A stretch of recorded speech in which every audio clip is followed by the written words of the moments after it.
लड़की पे हाथ मत उठाओ, 100 आदमी से लड़े जाओ, बस मैं सॉरी बोलूंगा सर, और मैं मैं आगे से छुड़वा क्या दे करूंगा तुमको। ये सब चीजें मैं अगर कभी फंसे तो मैं निकल लड़ जाओ, मार खाओ, मारो, लड़की पे हाथ मत उठाओ, मर्दानी वाली बात नहीं है। जी सर sorry। और वो इशू इतनी बार उठाया ना, ईशा ने भी उस चीज को सर किया। आज ईशा सब बच गए कि यहाँ नहीं है वो। मैं बहुत ब्लंट हूँ और मैं बाहर से शो देख कर आया, और जो मेरा पॉइंट ऑफ व्यू होगा ना वही पूरे हिंदुस्तान का होगा। जी सर। और तुम भी भाई जाके कुछ खत्म करो, कुछ शुरू करो और कहीं पहुंचो, कोई गलत नहीं है। आई प्रॉमिस मैं ठीक करूंगा, पहले खुद को और ठीक कोई करूंगा। सोशल मीडिया आप यूज कर रहे हो आप लोग, इस पे जो अप्रोच करते हो लड़कियों को वो बंद कर दो। हाँ जी वो भी मेरे को याद है, अपना चिंटू, क्या नाम है उसका, उसके डैड आए थे, मस्त एकदम फुल आते, मुनव्वर को मिलके बोलते किस्मत हो तो मुनव्वर जैसी। अपनी जवानी तुम्हारी नजरों से जी रहे थे। मैंने बोला ये चीज मैं हंसना भी नहीं चाहता, मैं हंसना पड़ रहा है। गुस्से पे कंट्रोल करोगे ना, you are very good boy. हम सब गुस्सा करते हैं, बट एक लिमिट में रखो, इस चीज का ध्यान जरूर उस चीज पे रोक लग जाए अब सर। जैसे आई थिंक आपके पास ईशा का हेयर बैंड है, नहीं सर मैंने रख दिया, क्यों है भाई?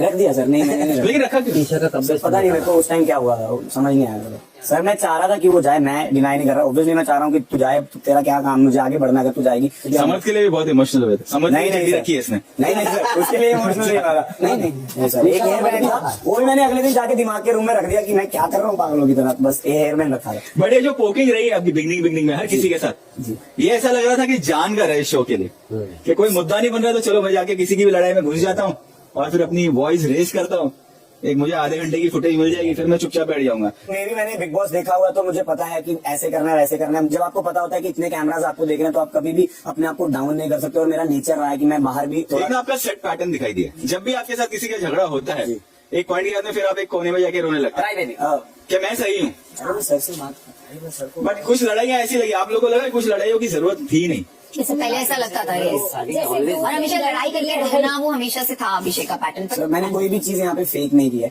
मैं जैसा हूँ मैं वैसा ही रहा हूँ, बिल्कुल वैसा ही रहा हूँ। बहुत ज्यादा कॉम्प्लिकेटेड हो जी सर। ये ना, आपने बहुत बार बोला कि मैं ऐसे ही हूँ। आगे लाइफ में बहुत प्रॉब्लम हो जाएगी जब बाहर की दुनिया फेस करोगे, और अगर ये कहोगे तो थप्पड़ पड़ेगा जी सर, मैं लोगों से, मानता हूँ, बाहर लोग नहीं सुनेंगे। पता है सर मुझे।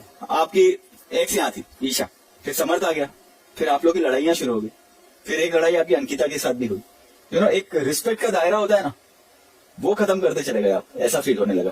क्योंकि जब अंकिता के साथ भी लड़ाई हो रही है तो लड़ो आप, अंकिता रॉन्ग भी हो सकती, बट यहाँ आके कुछ भी बोलना वो ठीक नहीं लग रहा था एज अ मैन।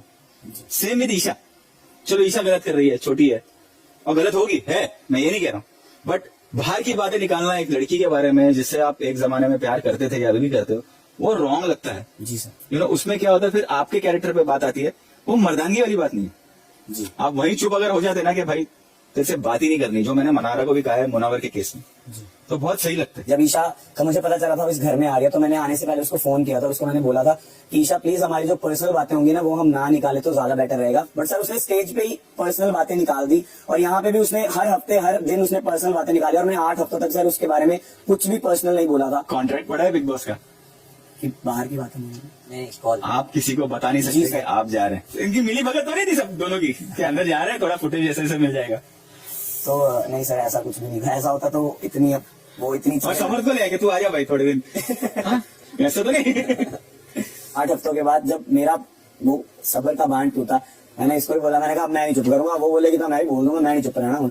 तुम 8 हफ्ते रुके नहीं थे भाई, तुम डे 1 ही शुरू हो गए थे। जो लॉन्च में हुआ था वो भूल गए, वो तो डे 1 था ना, इसने मुझे नोचा है, इसने मुझे थप्पड़ मारा है। वो वही क्या था? क्योंकि उसने मेरे को इतनी चीजें बोल दी। अब सलमान सर खड़े हैं, अब मैं पहली बार पूरे इंडिया को फेस कर रहा हूँ, उस टाइम मैं अगर कुछ ना बोलूं तो इतना गलत हो जाएगा। तो जो चीजें मेरे साथ भी हुई हैं वो चीजें मेरे को बोलनी पड़ी थी सर वहाँ पे, उसके चलो छोड़ ठीक है जी। ईशा को थोड़ी देर साइड में रखता हूँ।